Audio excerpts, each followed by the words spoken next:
안녕하세요. 오늘도 사연 살롱을 찾아주셔서 감사합니다. 4년 전 이혼을 한 아이 키우는 30대 싱글맘입니다.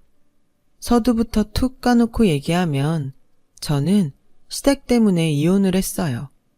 요즘은 세상이 많이 변해서 며느리들이 더 이상 시댁에 참고 억울한 일은 당하지 않는다고 하던데 저의 경우는 애석하게도 그러지 못했던 게 제 이혼의 원인이었어요. 저는 남편과 26살 때 만나서 31살에 결혼을 했는데요. 솔직히 결혼까지 생각하고 만났던 건 아니었어요. 연애 기간이 길어지다 보니 저보다 4살이 많았던 남편은 슬슬 더 늦기 전에 결혼을 하고 싶어 했고 어느 날부터는 거의 매일 저에게 간접적인 프로포즈를 쏟아냈어요. 우리 만난 지도 오래됐는데 이제 슬슬 결혼하면 어때?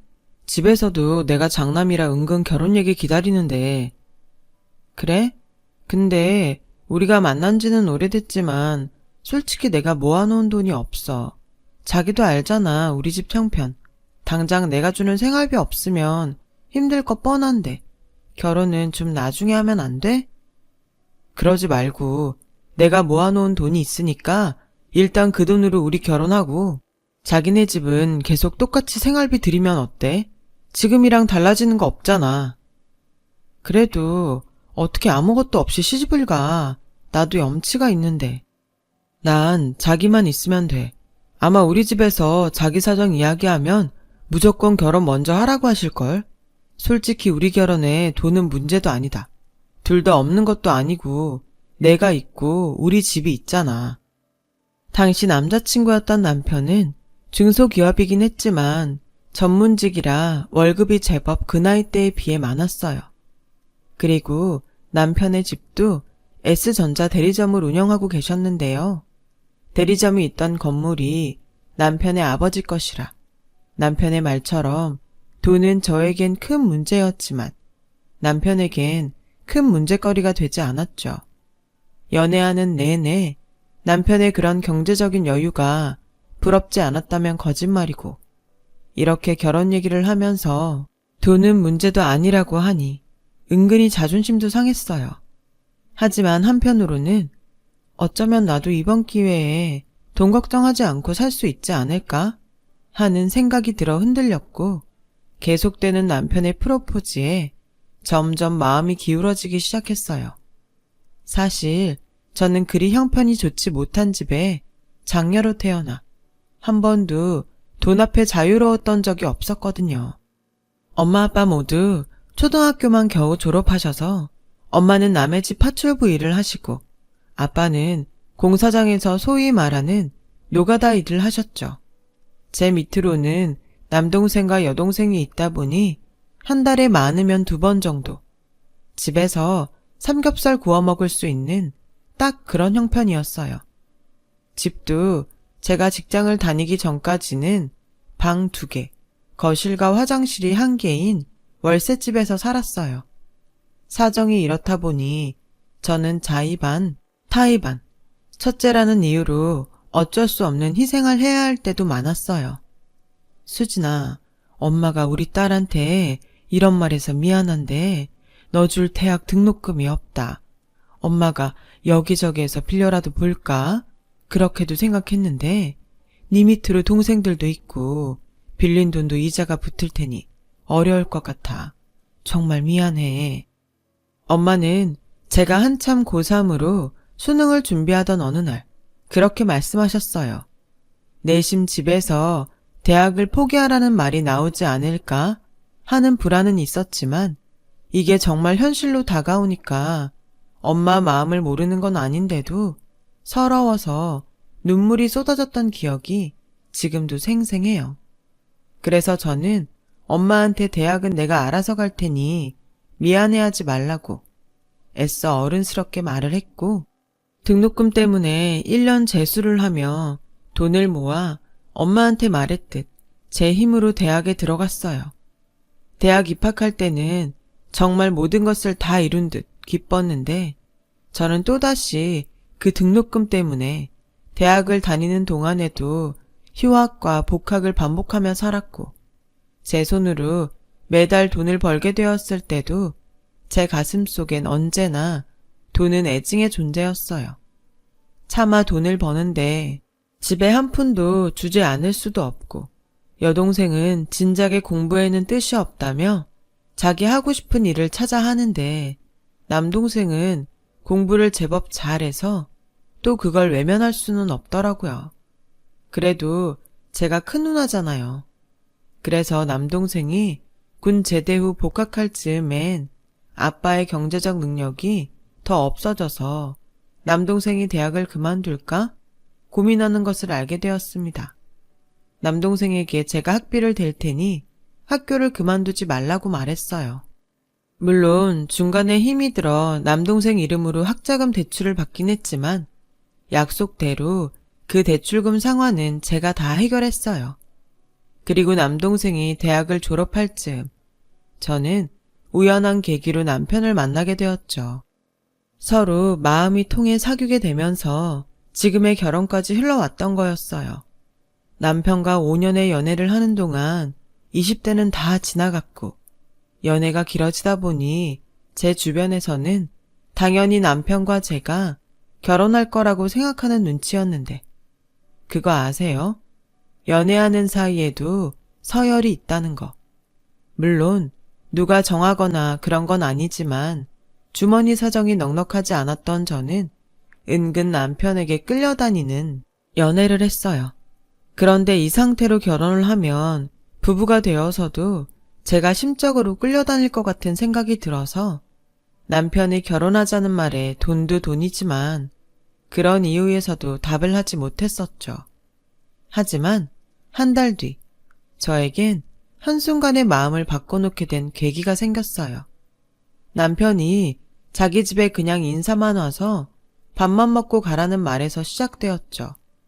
그것도 솔직히 내키지 않았는데 그것마저 거절하면 남편과 헤어져야 할 것 같아 무거운 마음으로 남편의 집에 가게 된 거예요. 어서 와요. 이제야 드디어 얼굴을 보네. 초면이지만 내가 어른이니까 말 놓으마. 동준이한테 얘기는 다 들었어. 수진이라고 했나? 우린 수진이한테 크게 뭘 바라지는 않아. 혼순이 예단이니 다 필요 없으니까 그냥 몸만 와. 여보, 초면에 뭐가 그렇게 급해요? 어차피 이 말 하려고 불렀는데 뭘 뜸을 들여? 그래도 아직 밥도 안 먹었잖아요. 이제 먹으면 되지. 할 얘기가 있는데 답답해서 밥이 목구멍에 넘어가. 내가 못 살아. 미안해요, 초면에. 이 사람이 이렇게 성질이 급해요. 이해해요. 네, 괜찮습니다. 거봐, 괜찮다잖아. 그리고 이제 우리 집 며느리 될 사람인데 당신도 말 놔. 그래야 빨리 친해지지. 난 아까 말했듯 혼수 예물 다 필요 없다. 그냥 빨리 결혼해서 얼른 손주만 낳아. 그럼 돼. 내가 신혼집은 미리 준비해 뒀으니까 말 나온 김에 빨리 밥 먹고 신혼집 보러 갈까? 어찌나 숨이 넘어가는지 예비 시어머니 말처럼 예비 시아버지는 성질이 급해도 보통 급한 게 아니었어요. 저는 밥이 어디로 넘어가는지 맛이 어떤지 모를 지경이었어요. 밥을 다 먹은 후에는 소화도 되기 전에 그대로 당신이 미리 장만해놨다는 30평대 신축 빌라로 저랑 남편을 데리고 가셨어요. 어떠냐? 아파트는 아니라 실망했는지 모르겠지만 동네도 괜찮고 평수도 넓으니 니들 애기 낳아도 이사 걱정 없이 편하게 살 수 있을 거다. 이 근처 어린이집이랑 초등학교도 가까이 있어. 그중에 가장 마음에 드는 게 우리 집이랑 걸어서 5분이라는 거. 자고로 가족은 자주 보고 서로 부딪히면서 살아야 정이 들거든. 속전속결. 예비 시아버지는 그 말이 딱 어울리게 모든 것을 계획하셨어요. 이런 준비까지 싹 다 마쳤다는 듯 자랑스럽게 말씀하셨죠. 솔직히 시댁과 가까운 것 빼고는 집도 새 건물이고 동네도 좋아서 대놓고 표현하진 못했지만 마음에 들더라고요. 아버지, 너무 급해요. 일단 다 알겠는데 조금만 기다려주세요. 이 사람도 생각할 시간을 줘야죠. 뭔 시간을 더 줘? 니네 5년 만났다며. 난 네 엄마랑 만나서 결혼하는데 5개월도 안 걸렸어. 이렇게 다 주고 다 괜찮다고 하는 시댁이 어딨냐? 나는 진짜 수진이 하나만 오면 된다니까. 남편은 성질 급한 자기 아버지 때문에 제가 더 부담을 느낄까봐 전전긍긍하는 눈치였어요. 그런데요, 저는 그 순간 이 집 며느리가 되고 싶다는 생각을 했어요. 솔직히 가진 거 많은 집인데 다른 조건 하나도 보지 않고 저 하나만 오면 된다는 예비 시아버지의 말이 그렇게 감동일 수 없었거든요. 그래서 성질 급한 시아버지의 뜻에 따라 결혼을 결심하고 3개월 만에 결혼식을 올리게 됐어요.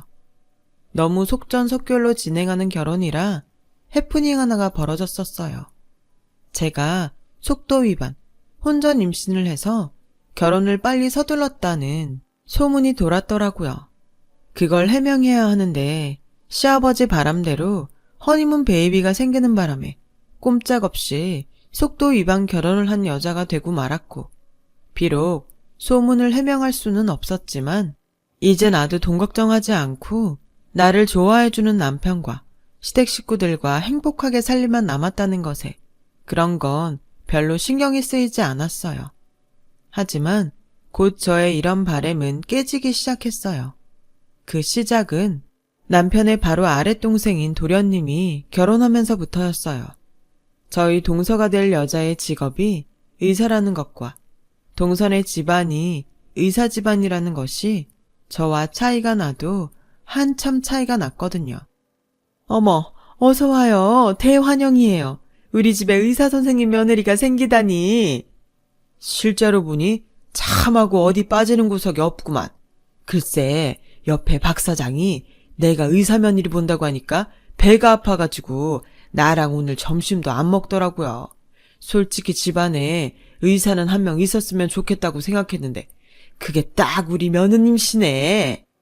당신도 그 생각했어요? 나도 솔직히 나이 먹고 병원 다닐 일이 많아지니까 그런 생각했었어요. 우리 이러지 말고 오늘은 나가서 밥 먹어요. 큰애야, 네가 알아서 좋은 식당에 자리 있는지 전화해봐라.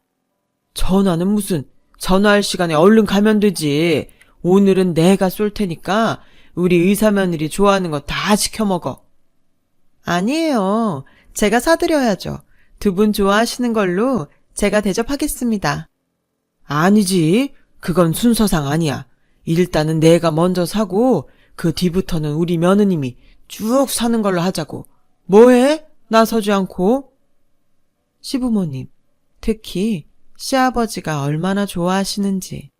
먼저 시집온 저는 은근히 비교되는 기분이라 괜히 그 자리에 낀다는 것이 내키지 않았어요.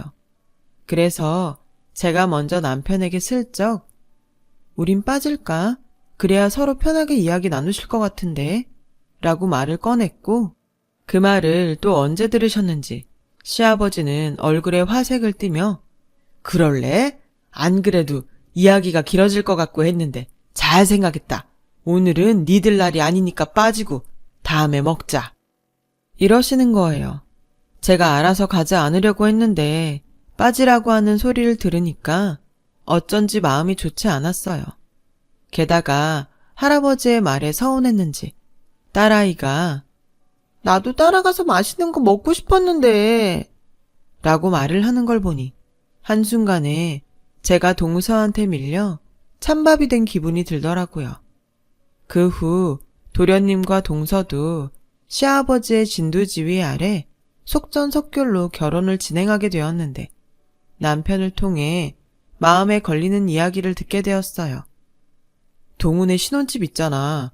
엄마가 그러는데 반반씩 돈 대서 명의도 공동명의 한다고 하더라. 동우야, 어차피 돈 없어서 아버지가 대주시는 거지만 벌써부터 며느리가 돈 보탠다고 아주 좋아 죽으셔. 아, 그놈의 돈. 동서는 결혼에 들어가는 모든 비용을 반반씩 평등하게 내자고 했다나 봐요. 그래서 시댁과 5분 거리에 사는 저와 다르게 신혼집도 자기네 친정집과 시댁의 딱 중간쯤에 장만했고 뭐든 한 곳에 치우치는 일 없이 공평하게 하는 듯 했어요. 솔직히 저는 그런 동서가 멋있고 부러웠어요. 저도 능력이 있고 친정에 경제적으로 여유가 있다면 저렇게 자기 목소리 내면서 당당하게 살 수 있었을 거잖아요. 하지만 제 현실은 그렇지 못했고 딸아이를 낳고 회사도 그만둔 저는 점점 동서와 크고 작은 것에 비교를 당하며 상처를 받는 일이 많아졌어요. 어이 며느리, 오늘 내가 술을 먹어서 와서 운전 좀 해. 오늘은 희한하게 입맛이 없네. 이럴 때일수록 몸보신을 해야 하는데 며느리, 네가 나가서 실한 놈으로 장어 한 마리 사서 장어탕 좀 끓여봐. 시아버지는 동서가 집안에 들어온 이후로 저를 아주 편하게 생각하셨어요. 그래서 평소엔 시어머니에게 요구하셨던 것들을 저에게 시키셨고 제가 한 것이 마음에 들지 않으면 여지없이 눈치를 주시면서 어느 날은 어이 며느리 이거밖에 못하나? 거참 너는 어째 점점 밉상짓만 하냐? 라고 말씀하시는 날도 있었어요. 바라는 거 하나도 없고 그냥 저만 오면 된다고 하시던 시아버지였는데 이젠 잘난 며느리가 들어와서 더는 제가 필요 없다는 듯 시아버지는 행동도 말도 막 하시기 시작하셨어요. 급기야 그의 어버이날엔 기어코 사단이 나고 말았어요. 어머님 아버님 이거 어버이날 선물이요. 그리고 이건 용돈이고요. 어머 이게 다 뭐니? 우리 의사며느님 뭘 이렇게 신경을 다 썼냐? 어디 보자. 우리 의사며느님 배포는 얼마나 되나? 저는 순간 제가 받는 돈도 아닌데 얼마나 긴장했는지 몰라요. 이미 동서가 내민 선물 포장은 제가 아는 명품들이었고 그에 비해 저는 동네에서 파는 카네이션 꽃바구니와 봉투에 각각 20만 원씩 그것도 사실은 동서도 있고 해서 작년보다 더 넣은 거였거든요. 동서가 준비한 용돈이 차이가 나면 제 입장이 곤란했죠. 하지만 어째 불길한 예감은 빗나가지 않았어요. 이게 다 얼마야? 50씩 100만 원밖에 안 돼요. 사실 마음은 더 드리고 싶었는데 그 정도밖에 넣지 못했어요. 역시 의사며느님은 배포가 크다 커. 이 선물은 그 루이머시기 똥 아니냐? 네, 지난번에 보니까 아버님 변변한 지갑도 없으신 것 같아서 하나 샀어요. 어머님도 풀어보세요. 나까지? 어머, 이게 뭐야? 스카프네. 곱다. 촉감도 너무 좋고. 이것도 명품이지? 아이고, 이번 어버이날은 명품 풍년이네. 소박해요. 형님은 뭐 준비하셨어요? 설마 촌스럽게 카네이션 뭐 이런 거 아니죠? 순간 어찌나 얼굴이 화끈거리는지 쥐구멍이 있다면 당장이라도 숨고 싶은 심정이었어요. 그런데 그 순간 저 못지않게 표정이 난처해 보이는 남편의 얼굴이 보이더라고요. 제가 미안할 부분은 아니었는데 순간 저는 괜히 남편에게 미안하다는 생각이 들었어요. 그래서 저는 그 자리가 많이 불편했죠. 기어코 시아버지는 하지 말아야 할 말로 저에게 상처를 주셨어요. 어이, 첫째 며느리, 이거 보이냐? 네가 봐도 좋지. 명품이라서가 아니라 이 얼마나 실용적이냐.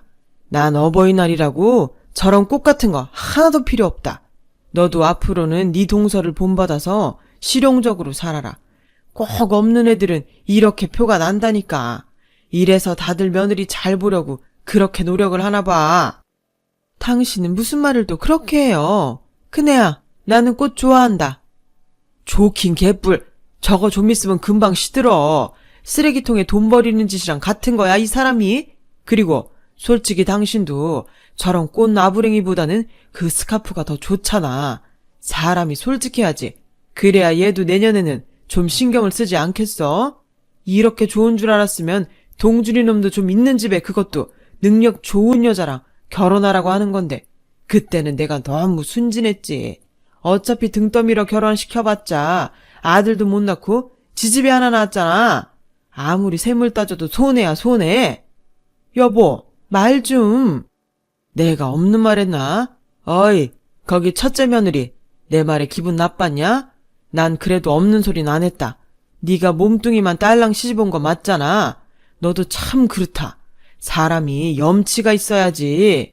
내가 다 필요 없다고 했지만 어떻게 정말로 몸뚱이만 시집 올 수가 있어. 니네 집도 그래. 딸 자식 시집 보내면서 뭐 하나 제대로 해준 게 없잖아. 너 니네 부모님이 친부모는 맞니? 참 생각할수록 이해가 안 간단 말이야. 저는 그 순간 수치심과 모멸감을 함께 느꼈어요. 그래서 당장이고 따져야 할 그 타이밍에 할 말을 잃었고 뭘 어디서부터 화를 내야 하나 머릿속이 복잡해 가더라고요.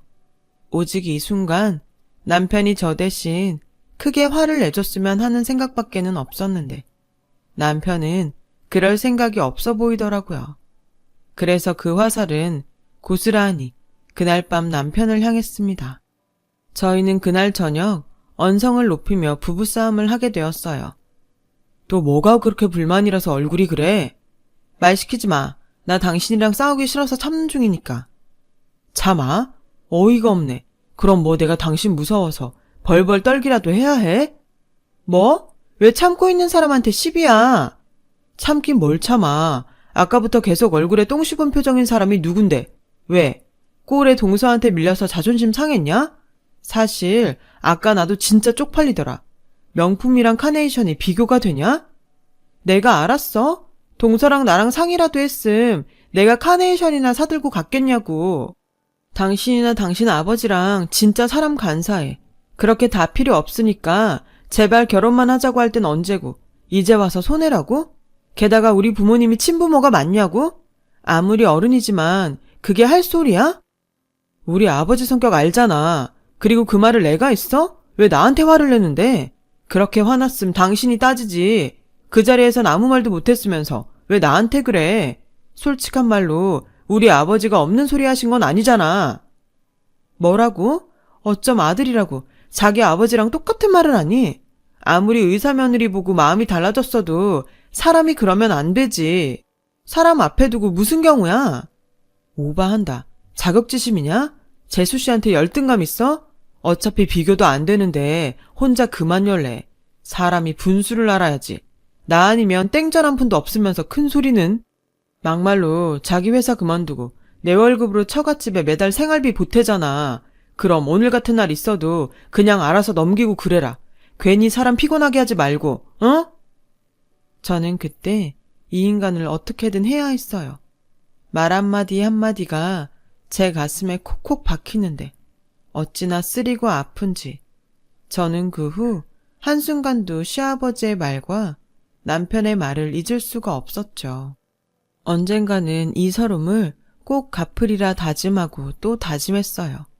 그래서 저는 그 후로 다시 돈을 벌기 위해 일자리를 알아봤고 남편은 퇴근 후 제가 써놓은 이력서를 발견하고는 코웃음을 치며 또 하지 말아야 할 소리를 해댔어요. 이게 뭐야? 이력서? 당신 취직하게? 나 참, 현실을 몰라도 너무 모르네. 어느 회사가 당신처럼 나이 많고 애 딸린 경단녀를 받아주냐? 엄한데 신경 팔지 말고 살림이나 똑바로 잘해. 곧 있으면 애 학교 갈 텐데 한글은 다 뗐어?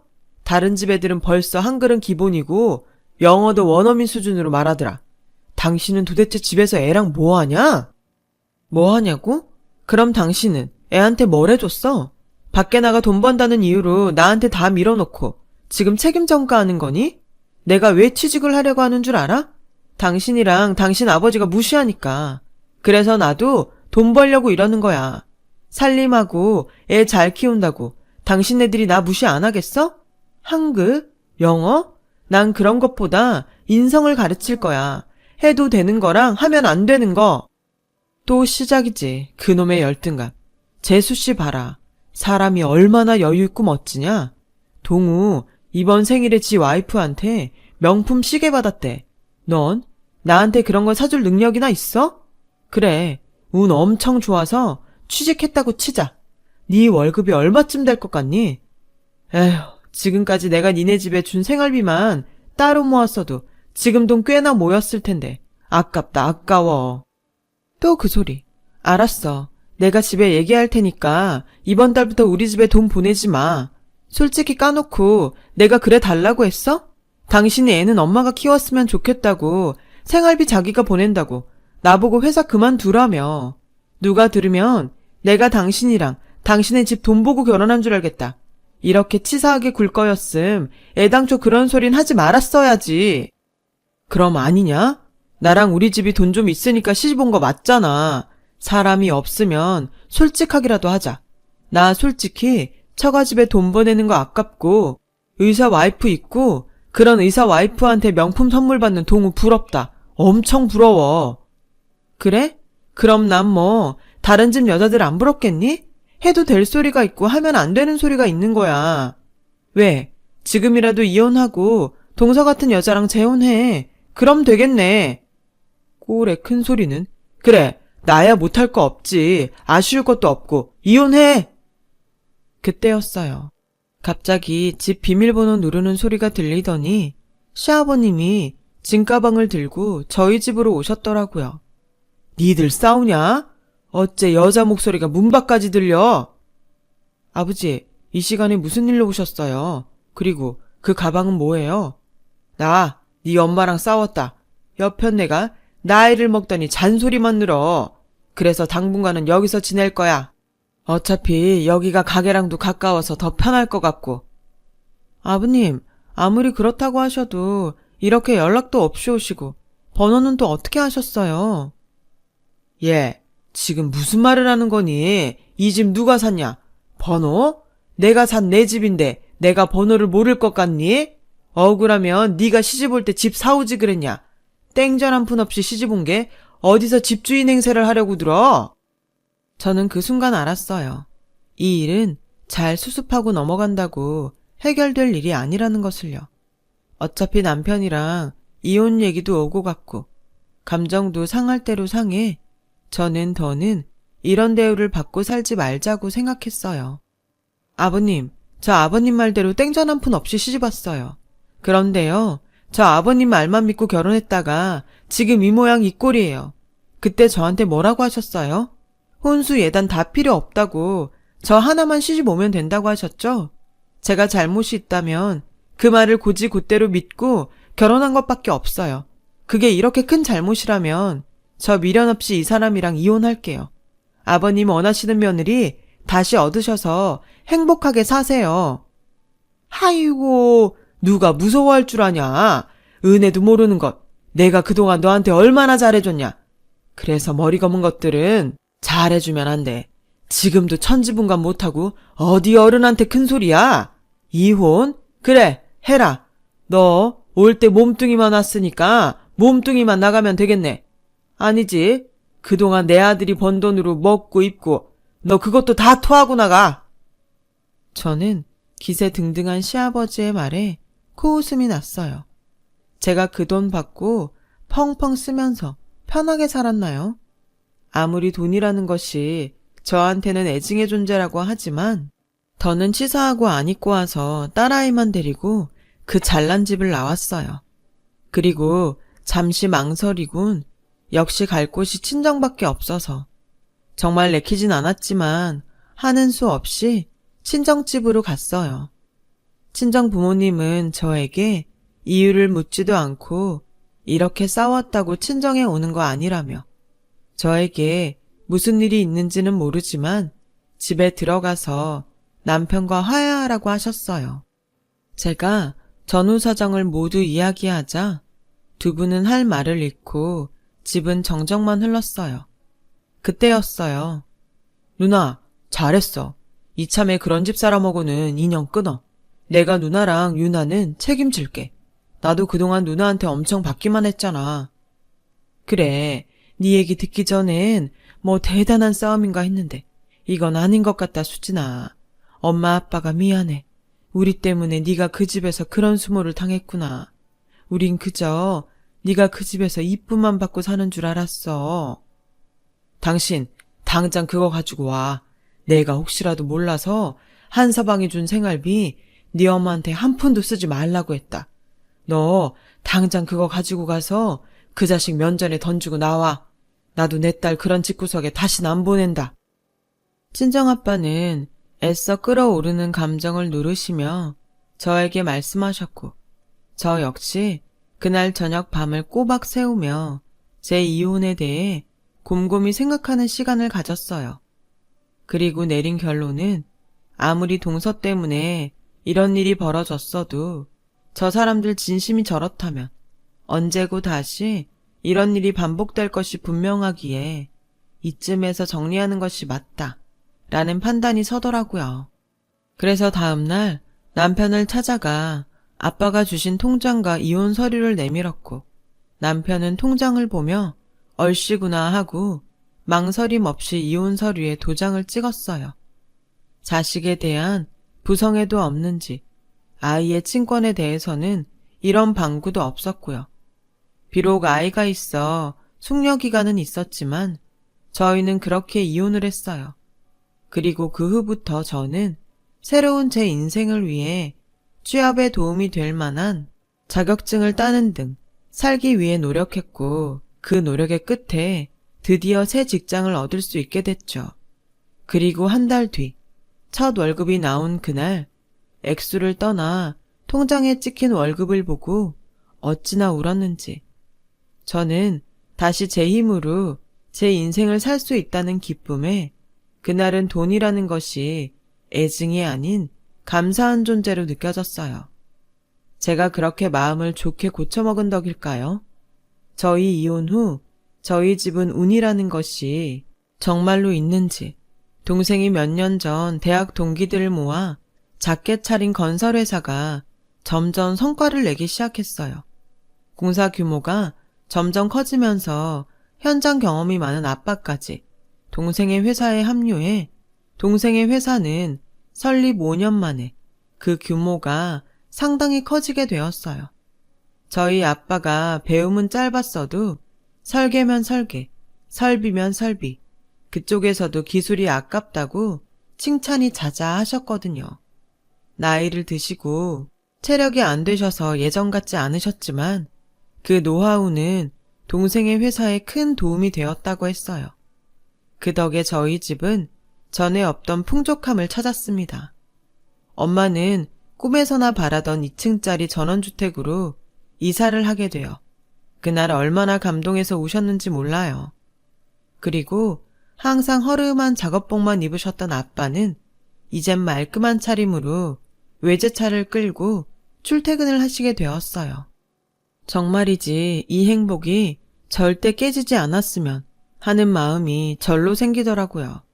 그래서 저는 저희 집에 이런 큰 행복을 가져다 준 동생이 너무나 고마웠죠.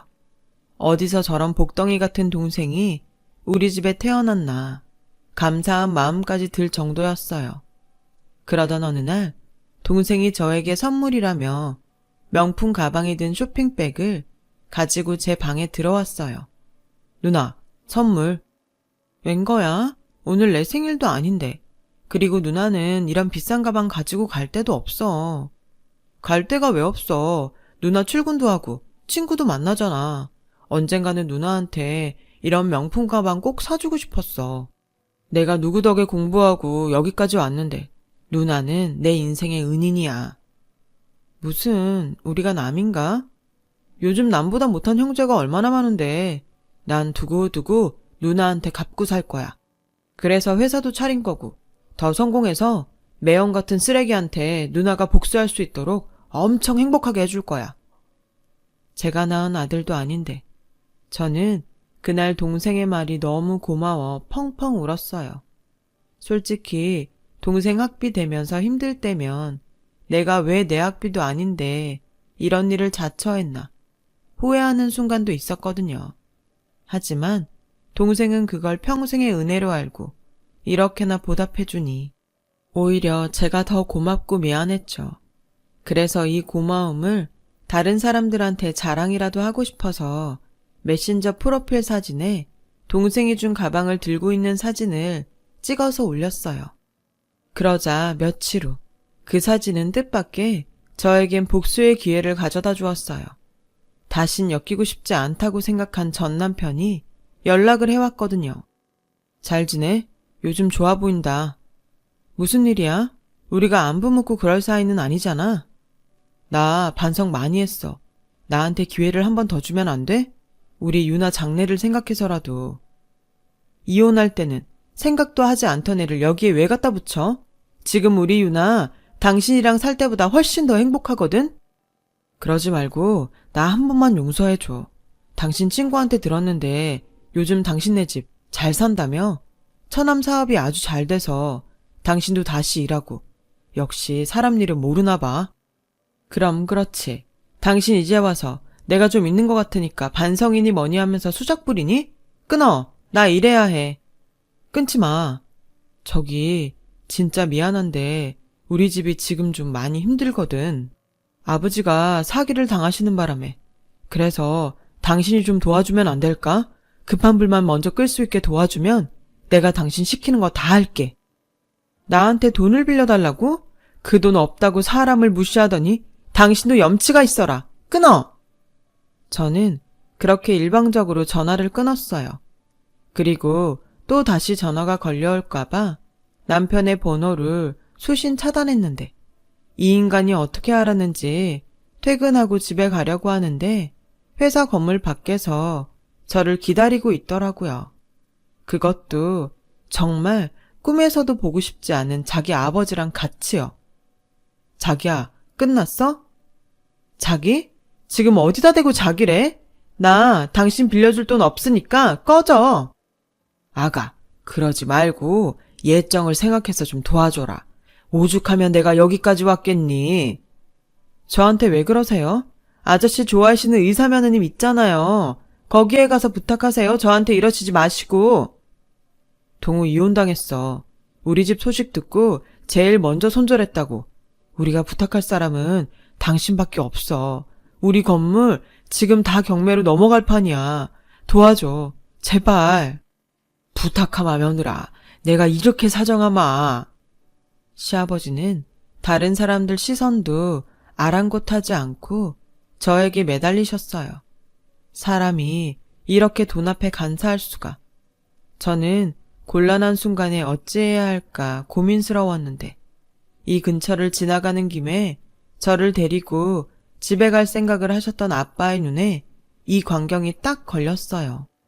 그 뒤 저희 아빠는 회사 앞에 당신 차를 세우시고 저를 향해 뛰어오셨는데 시아버지는 저희 아빠가 멀끔한 차림으로 그것도 외제차인 벤츠에서 내리는 것을 보고 당신 자신이 창피했는지 고개를 푹 숙이더라고요.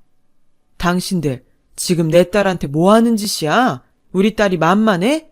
내가 한번 뜨거운 맛을 보여줘? 사돈, 내가 오죽하면 이러겠습니까? 똑똑히 들어요. 사람은 뿌리는 대로 걷는 겁니다. 당신이 내 딸한테 뿌린 거 지금 이렇게 걷는 거예요. 더 비참한 꼴 보이지 마시고 돌아가세요. 지금은 좋은 말로 하지만 다음엔 결코 지금 같지는 않을 겁니다. 수진아, 얼른 가자. 저는 그 길로 아빠의 손을 잡고 아빠의 차를 탔어요. 그리고 차 안에서 본 남편과 시아버지의 모습은 제가 봐도 딱 거짓골처럼 보였는데 그 모습이 제가 본 그들이 마지막이었어요. 뭐 언젠가는 딸아이 때문에 또 볼 수도 있는 사람들이지만 저는 더 이상 그들에게 휩쓸릴 일은 없을 거라고 생각해요.